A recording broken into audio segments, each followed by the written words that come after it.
Hola amigos, estamos aquí afuera de la Catedral Metropolitana de la Ciudad de México. Se la pueden ver, miren. Y aquí afuera hay unos especies de cristales y hay pues de la vegetación de la anterior. No sabemos que ellos se construyó encima de, bueno, esa vegetación está por la humedad, pero bueno, podemos ver que hay, por ejemplo, aquí se ve más claro, hay unas escalinatas y bueno, sí están creciendo unas plantitas muy bonitas, pero es por la humedad, porque hace como efecto invernadero y como ha llovido, pues bueno, crecen estas plantitas. Pero bueno, aquí podemos comprobar que pues ya saben que en la conquista, pues cuando alguien ganaba, derribaban los templos o todas las construcciones anteriores y construían encima.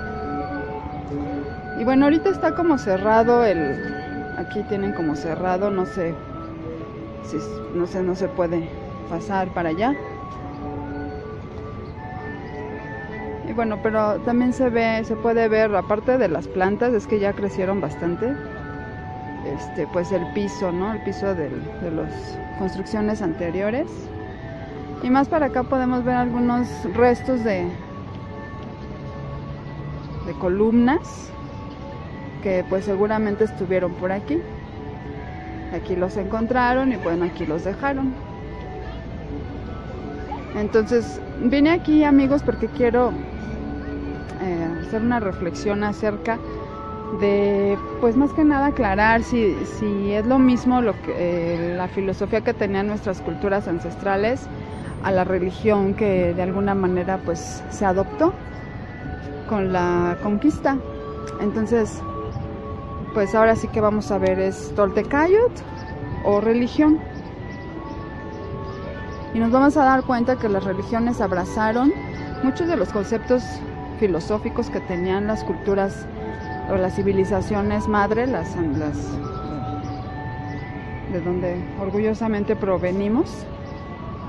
Y bueno, sabemos que todas y cada una de las civilizaciones antiguas han desarrollado como parte de su estructura aspectos sociales, culturales, artísticos, religiosos y filosóficos, dado que la actividad del hombre responde a toda una serie de aspectos filogenéticos, que estos son los que se heredan de una generación a otra, y ontogenéticos, los que se apropian y desarrollan a partir del nacimiento de cada persona.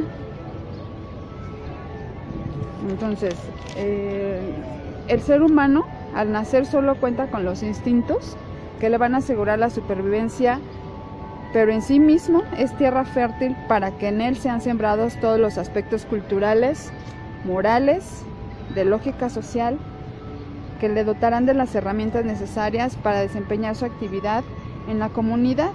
Por lo tanto, al nacer llegamos como una tabla sin escrituras y da inicio todo un proceso de interiorización y apropiación.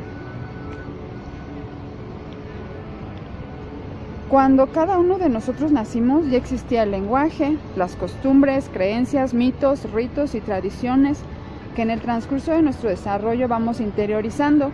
Lo vamos haciendo nuestro, nos lo apropiamos y también lo practicamos.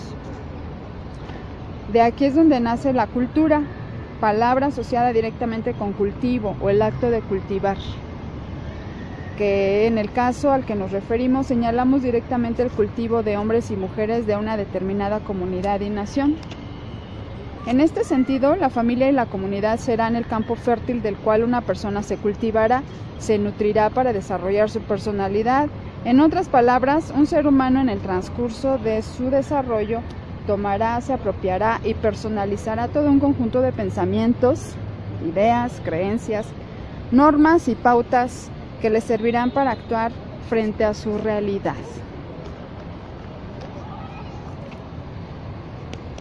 Esto nos deja claro, amigos, que no somos tan individuales como creemos. En esencia, nosotros somos el conjunto y la suma de todas las cosas que hemos personalizado de nuestro entorno, a lo cual llamamos inconsciente colectivo, porque en la forma de conducirnos estamos expresando aquello que fue transmitido de una generación a otra, de una familia a la otra y de una comunidad a la otra.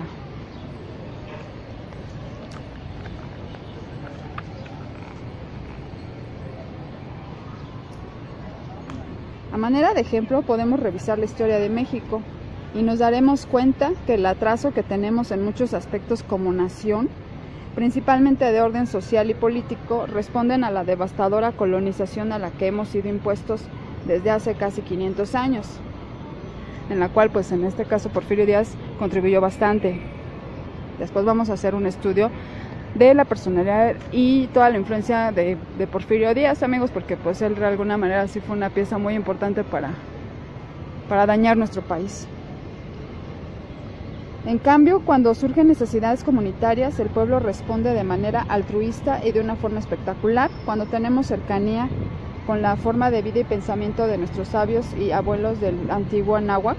La visión de la realidad se transforma en un sentido de orgullo, nacionalismo y sentido de vida.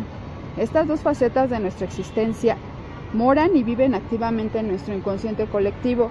De aquí que nuestro gobierno colonizador recurre a todos los medios posibles para erradicar nuestra identidad, porque ello nos hace vulnerables y serviles a sus más perversos intereses. Y bueno, aquí se refiere a todos los gobiernos anteriores, porque este gobierno que ahora tenemos precisamente quiere recuperar toda esa memoria histórica, ¿no? Todo lo que perdimos con los neoliberales, todo este sistema criollo, todo este conjunto de ideas que pues vinieron a imponernos durante 500 años. Porque pues los gobiernos anteriores todo lo ocupaban para sus perversos intereses, amigos. Era más importante su interés que el bienestar del pueblo, y eso pues ya lo sabemos. Entiéndase por colonización la ocupación de un estado extranjero que a base de imposición, fuerza y genocidio se apropia de los recursos naturales, recursos humanos, esclavitud, que bueno, eso sí quisiera comentar, y aquí que lo vamos a ir viendo en posteriores videos, amigo. Esto de la esclavitud lo vamos a ver muy claro cuando veamos o hagamos un análisis del libro de México Bárbaro, que si lo pueden ir consiguiendo, es muy bueno que lo tengan y váyanlo leyendo, amigos. También de la riqueza cultural para beneficio propio. Esto no sucedió hace 500 años. En esencia, al pleno siglo XXI seguimos siendo saqueados, esclavizados y masacrados por una élite colonizadora, amigos, porque a pesar de que el gobierno ya cambió, pues todavía los de abajo, los servidores públicos, muchos todavía tienen ese pensamiento, muchos todavía no han cambiado el chip, muchos no han entendido que viene un cambio y que ya deben de dejar de pensar en ellos mismos. Lo que pues el presidente pues ha bautizado como fifís, que no son más que los criollos. La historia de la humanidad como entes civilizadores se remonta tan solo a 10.000 años con el surgimiento de las grandes civilizaciones, y es interesante revisar sus procesos de evolución, en la cual indefectiblemente se han hecho presentes la religión y la filosofía, dos aspectos del desarrollo humano que distan de ser equiparables en su estructura. Analicemos. Cuando el hombre primitivo se observa a sí mismo frente a los fenómenos de la naturaleza, se reconoce impotente ante la magnitud de las fuerzas, ya que no tiene los recursos para frenar la tormenta, el rayo, la erupción de un volcán, las inundaciones, los terremotos, las sequías, las plagas, etc. Entonces crea una fuerza colectiva mediante comunidades en la cual estará depositada su seguridad. Ya no está totalmente solo e indefenso. Entre más dependa de la colectividad, más indefenso estará frente a la naturaleza.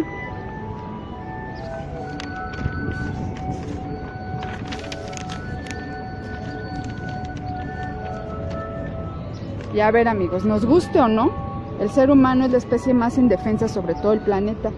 Para muestra solo tenemos que pensar en el hombre moderno, entre comillas, que conduce su auto de lujo, tiene servicios de primera, en su hogar cuenta con un empleo que lo posiciona en la élite, entre comillas, social. Si a este sujeto lo sustraemos de la colectividad y lo dejamos solo frente a la naturaleza, estaría completamente vulnerable, amigos, sin recursos y completamente indefensos, porque no sabría cómo seleccionar los alimentos, ni mucho menos producirlos. No tendría los recursos para defenderse del clima y estaría totalmente expuesto ante los animales que son por obviedad más grandes y fuertes que él, Por lo tanto, ¿qué pasaría, amigos? Pues perecería. La colectividad cree en este sentido de seguridad, pero esta estructura no domina los riesgos que se tienen frente a los fenómenos de la naturaleza y se ha sumado a uno más, que es la lucha entre tribus que pelean por el territorio, el poder, el dominio. Las guerras y las luchas a muerte por defender a su comunidad se convierte en su nuevo miedo. Ante este proceso que se vivió en toda civilización, fue creada la religión como una forma de buscar protección divina, asistencia ideológica para saber cómo posicionarse ante el enemigo y a final de cuentas la presencia de un padre y una madre omnipotentes que los resguarde de inseguridad frente a los riesgos. Por tanto, entiéndase por religión un proceso mediante el cual el ser humano humaniza la divinidad. Es un proceso en el cual los hombres y mujeres hacen descender la divinidad y la humanizan, dándole forma y personalidad propia. Le atribuyen poderes sobre la naturaleza y sobre la actividad humana. Por lo tanto, hay que vivir supeditados a este arquetipo construido con un propósito. Pero a ver qué pasa, amigos, con la religión. En la religión se debe entregar la individualidad frente a este Dios para que sea Él quien guíe nuestras vidas, porque en toda estructura religiosa hay dogmas, pautas de conducta, creencias incuestionables, mandamientos y finalmente sobre la tierra un representante de este Dios que dictará el rumbo y dirección de la práctica religiosa. En esencia, las religiones son todo un constructo social, organizacional y hasta de poder que tiene como fondo esencial el miedo del ser humano por reconocerse dentro de su inconsciente totalmente vulnerable ante la naturaleza. A mí me gustaría que pusieran en sus comentarios qué piensan acerca de todo esto que estamos diciendo, amigos.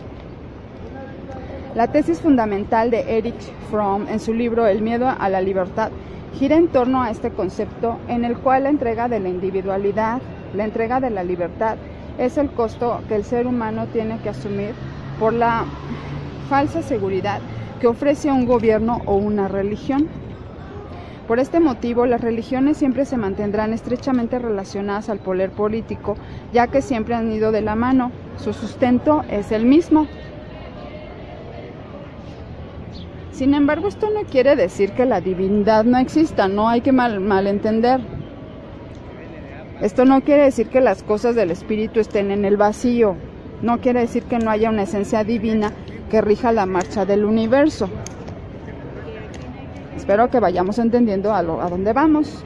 Es imprescindible entender que cada una de las 6 civilizaciones milenarias y autónomas que se han desarrollado en la historia de la humanidad han integrado 4 pilares fundamentales que sustentan la actividad humana. Estas son la ciencia, el arte, la mística y finalmente la filosofía. Efectivamente, la filosofía es el constructo que sintetizará el más alto grado de pensamiento alcanzado. Es la síntesis de la evolución de una sociedad porque en ella están las respuestas a las preguntas fundamentales y ontológicas de la humanidad. En este sentido, la filosofía provee las estructuras necesarias para que el animal racional se humanice y descubra cuál es su lugar y su función dentro del universo. La filosofía hace libres a los seres humanos porque no hay dogmas incuestionables para seguir. Por el contrario, hay estructura de pensamiento, análisis, epistemología y síntesis para que cada estudiante, para que cada iniciado descubra cuál es la realidad que le rodea. La filosofía te entrega la sabiduría que los grandes hombres y mujeres han ido integrando durante miles de años. Por tanto, es experiencia pura, naturaleza en su máximo florecimiento. Entonces, en un filósofo habitan miles de personas que de a poco han contribuido con un legado que se dejó para las siguientes generaciones. Quien vive en la religión espera a su pastor con miras a que guíe el rebaño de ovejas. Quien vive en la filosofía espera a su maestro para que le ayude a pensar por sí mismo, decidir el rumbo a tomar, sea en comunidad o en su individualidad. Perdón, amigos, es que lo escribí porque si no es mucha información y se me puede olvidar. Entonces, por eso se los estoy leyendo, porque es muchísima información, yo lo consideré muy importante, y si los decía así de memoria, pues seguramente me iba a saltar puntos muy importantes. Entonces, quedamos que las religiones humanizan a Dios y le establecen voluntad propia, deseos, pasiones, se le asigna poder sobre la naturaleza y sobre los seres humanos. Por supuesto, aquí el representante de Dios en la tierra interpreta la voluntad del Ser Supremo, estableciendo una serie de pautas entre las prácticas rituales y religiosos. De esta manera, religarse a lo divino gira en función de las pautas eclesiásticas. Como se había enfatizado anteriormente, la religión hace descender lo divino y se le humaniza. El propósito de la filosofía es estructurar un orden epistémico de la realidad. En otras palabras, es una práctica de análisis y síntesis que hace posible construir el pensamiento y definir la naturaleza de las cosas mediante fundamentos sólidos en la composición material e inmaterial del universo. En esta lógica, el hombre se posa como centro de su propio universo y no le designa a una personalidad extrema, Dios, la responsabilidad sobre su actividad. Es así como afirmamos categóricamente que la filosofía cumple con el propósito de retornar al ser humano a su naturaleza divina, ya que esta práctica lo coloca en estado de unidad, o sea, integrado a un universo que está compuesto por lo mismo que él. Aquí no hay dogmas, mandamientos y voluntades externas. Por el contrario, hay conciencia. Aquella persona que se acerca a la filosofía le da contenido a su vida y se convierte en un fuego viviente que arde para iluminar su camino, sea de paso alumbrar el camino de los congéneres. Bajo los preceptos filosóficos existen todos nuestros ancestros que de a poco aportaron con su lenguaje, pensamientos y descubrimientos, experiencias y una forma de vida en la que se da sentido a la actividad humana. Si en tu forma de vida integras la filosofía, no necesitarás dogmas, creencias y mandamientos, porque al desarrollar la conciencia todo se resume a un estado de equilibrio partiendo de estructuras conscientes y autoconscientes. Dicho de otra forma, un equilibrio entre lo que es interno y lo que es externo. Con la filosofía simplemente no harás a los demás lo que no te harían a ti mismo, no dañarías a tu entorno como te dañarías a ti. En todas las culturas de la náhuatl, en el antiguo México, se desarrolló una civilización milenaria que alcanzó el grado máximo de pensamiento. Se integró una filosofía llamada Toltecayotl. En este sentido, bien apunta Guillermo Marín al decir: si en el viejo mundo tuvieron el Tao, el hinduismo y el budismo, nosotros tenemos la Toltecayotl, el pensamiento filosófico del México antiguo. Si otras civilizaciones tuvieron a Zoroastro, Hermes, Buda y basaron su alimentación en el trigo, en el arroz o la papa, nosotros tenemos a Quetzalcóatl y el maíz. Más que una cultura o etnia, tolteca fue un grado de conocimiento de los hombres sabios del México. En Anáhuac, mientras nosotros vivíamos en la Toltecayotl, los europeos se impusieron con la espada a la religión, lo que significó un atraso en nuestro desarrollo como nación. El efecto colonizador fue tan devastador que hasta el día de hoy padecemos los efectos de este impactante cambio. Por lo tanto, es absolutamente claro que mientras los mexicanos no recuperemos nuestra memoria histórica y mientras no retomemos la Toltecayotl, seguiremos colonizados, no solo desde la estructura política, educativa, religiosa, económica, etcétera, sino desde nuestra mentalidad. Para retomar de nuevo la Toltecayotl, debemos situarnos en el centro del universo, el cual no está en ningún sitio. No hay que buscar afuera, ya que el centro del universo se encuentra en nuestro corazón, dado que aquí, al latir, al correr de la sangre, están confluyendo todas las fuerzas de la creación, las cuales interactúan desde los 4 puntos cardinales, descienden del cielo, suben del inframundo y todas se interrelacionan en el Nican Axcan, el momento presente, aquí y ahora. Nuestros sabios abuelos toltecas expresaron este proceso con un árbol de raíces profundas que se erigía en la piel de Zipactli, del gran caimán que nos sostiene sobre Anáhuac, o sea, sobre las aguas continentales. En su base mora Tlaltecutli, quien porta la máscara de Yohualtecutli y se afianza con garras de jaguar. Es el día y la noche, la dualidad sagrada. Del gran árbol de la vida emana el maíz, nuestro sustento sagrado, quien es custodiado y sostenido y sustentado por la sangre de Quetzalcóatl y Xochipilli, la sabiduría y la fertilidad. Sus ramas helicoidales, que se han erguido hacia el cosmos, se abren hacia los 4 puntos cardinales para que ellas, en forma de ave de vuelo alto, se pose al gran espíritu, la gran conciencia que rige la marcha del universo, una energía dual que equilibra las fuerzas para mantenerse en equilibrio. En esencia, este árbol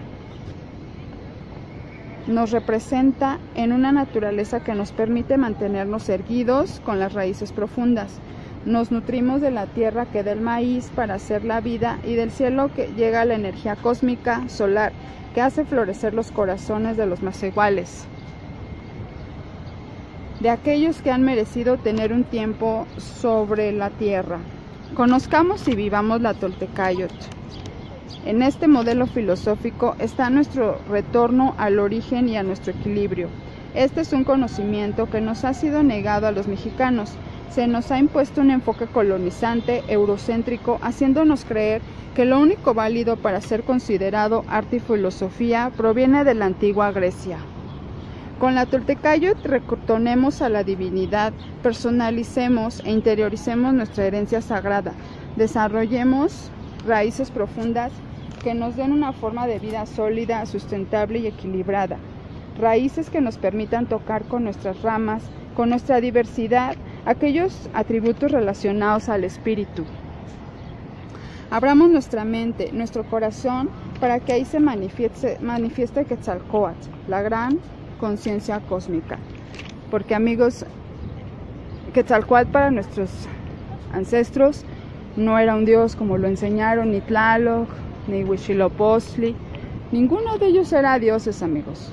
Eran conceptos filosóficos, nada más que los representaban con dibujos, que cuando llegan los colonizadores los confunden con dioses porque ellos traían esa idea de dioses, de doncellas, de sacrificios. Aquí ni siquiera se conocía la palabra Dios, no existía. Si ven a libros antiguos que están en español de antes y en náhuatl, pues cuando hablan que vienen como tipo diccionarios, cuando hablan acerca de que Dios te bendiga, todo eso, cuando lo traducen al náhuatl, Dios pasa intacto, porque no existía eso de Teo, eso de Teo aquí no significaba como que Dios, sino más bien energía.